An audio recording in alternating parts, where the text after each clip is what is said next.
Introdução do Livro dos Espíritos, Parte 8. Acrescentemos que o estudo de uma doutrina, qual a doutrina espírita, que nos lança de súbito numa ordem de coisas tão nova quão grande, só pode ser feito com utilidade por homens sérios, perseverantes, livres de prevenções e animados de firme e sincera vontade de chegar a um resultado. Não sabemos como dar esses qualificativos aos que julgam a priori, levianamente, sem tudo ter visto, que não imprimem a seus estudos a continuidade, a regularidade e o recolhimento indispensáveis. Ainda menos saberíamos dá-los a alguns que, para não decaírem da reputação de homens de espírito, se afadigam por achar um lado burlesco nas coisas mais verdadeiras, ou tidas como tais por pessoas cujo saber, caráter e convicções lhes dão direito à consideração de quem quer que se preze de bem educado. Abstenham-se, portanto, os que entendem não serem dignos de sua atenção os fatos. Ninguém pense em lhes violentar a crença. Concordem, pois, em respeitar a dos outros. O que caracteriza um estudo sério é a continuidade que se lhe dá.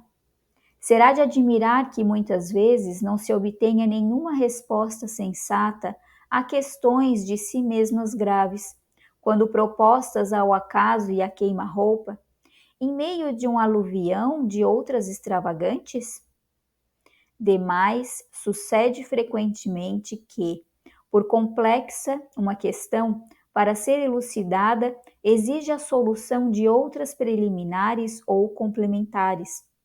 Quem deseje tornar-se versado numa ciência tem que a estudar metodicamente, começando pelo princípio e acompanhando o encadeamento e o desenvolvimento das ideias, que adiantará aquele que, ao acaso, dirigir a um sábio perguntas acerca de uma ciência cujas primeiras palavras ignore?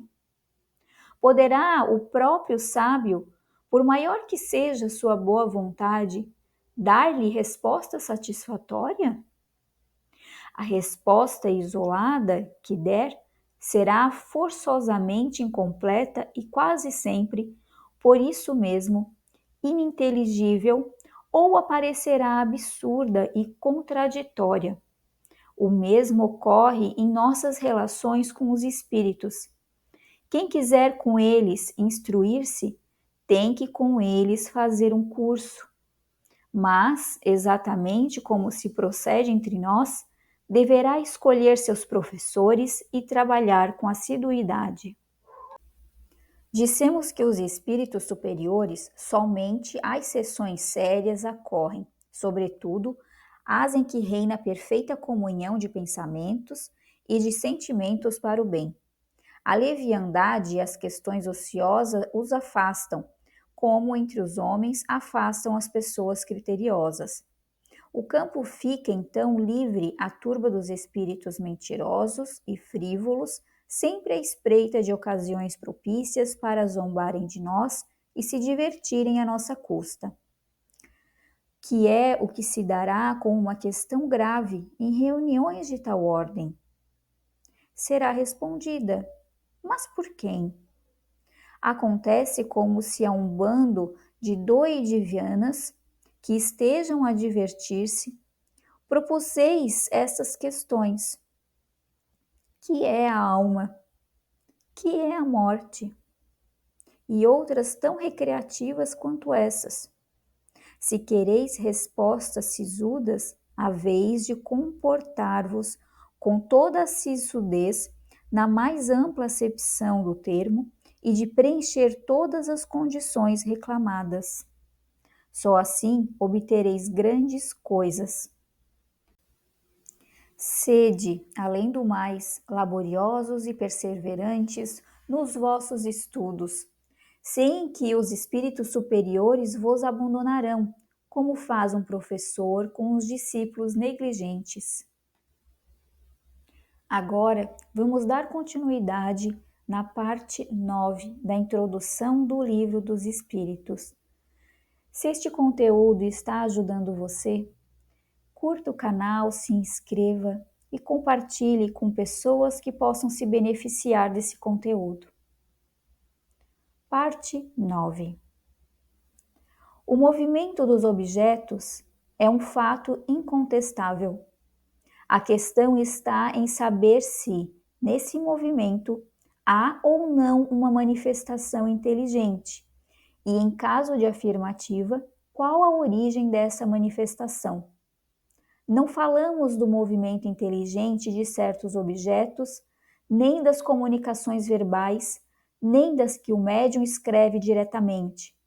Este gênero de manifestações, evidente para os que viram e aprofundaram o assunto, não se mostra, à primeira vista, bastante independente da vontade para afirmar a convicção de um observador novato. Não trataremos, portanto, senão da escrita obtida com o auxílio de um objeto qualquer, munido de um lápis, como cesta, prancheta e etc. A maneira pela qual os dedos do médium repousam sobre os objetos desafia, como atrás dissemos, a mais consumada destreza de sua parte no intervir, de qualquer modo no traçar das letras. Mas admitamos que há alguém dotado de maravilhosa habilidade, seja isso possível, e que esse alguém consiga iludir o olhar do observador. Como explicar a natureza das respostas quando se apresentam fora do quadro das ideias e conhecimento dos médiuns? E note-se que não se trata de respostas monossilábicas, porém, muitas vezes, de numerosas páginas escritas com admirável rapidez, quer espontaneamente, quer sobre determinado assunto. De sob os dedos do médium menos versado em literatura, surgem de quando em quando poesias de impecáveis sublimidade e pureza, que os melhores poetas humanos não se dedignariam de subscrever. O que ainda torna mais estranhos esses fatos é que ocorrem por toda parte e que os médiuns se multiplicam ao infinito. São eles reais ou não? Para esta pergunta, só temos uma resposta: vede e observai. Não vos faltarão ocasiões de fazê-lo, mas, sobretudo, observai repetidamente por longo tempo e de acordo com as condições exigidas.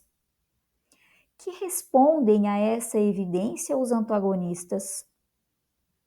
Sois vítimas do charlatanismo ou joguete de uma ilusão. Diremos primeiramente que a palavra charlatanismo não cabe onde não há proveito. Os charlatões não fazem grátis o seu ofício. Seria, quando muito, uma mistificação. Mas por que singular coincidência esses mistificadores se achariam acordes de um extremo a outro do mundo para proceder do mesmo modo, produzir os mesmos efeitos e dar sobre os mesmos assuntos e em línguas diversas respostas idênticas, se não quanto à forma, pelo menos quanto ao sentido? Como compreender-se que pessoas austeras, honradas, instruídas se prestassem a tais manejos?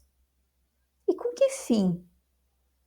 Como achar em crianças a paciência e a habilidade necessárias a tais resultados? Porque, se os médiuns não são instrumentos passivos, indispensáveis se lhes fazem habilidade e conhecimentos incompatíveis com a idade infantil e com certas posições sociais. Dizem então que, se não há fraude, pode haver ilusão de ambos os lados. Em boa lógica, a qualidade das testemunhas é de alguma importância. Ora, é aqui o caso de perguntarmos se a doutrina espírita, que já conta milhões de adeptos, só os recruta entre os ignorantes? Os fenômenos em que ela se baseia são tão extraordinários que concebemos a existência da dúvida. O que, porém, não podemos admitir é a pretensão de alguns incrédulos a de terem um monopólio do bom senso e que, se guardarem as conveniências e respeitarem o valor moral de seus adversários, taxem com desplante de ineptos os que lhes não seguem o parecer. Aos olhos de qualquer pessoa judiciosa, a opinião das que, esclarecidas, observaram durante muito tempo, estudaram e meditaram uma coisa, constituíra sempre, quando não uma prova, uma presunção, no mínimo, a seu favor, visto ter logrado prender a atenção de homens respeitáveis, que não tinham interesse algum em propagar erros nem tempo a perder com futilidades.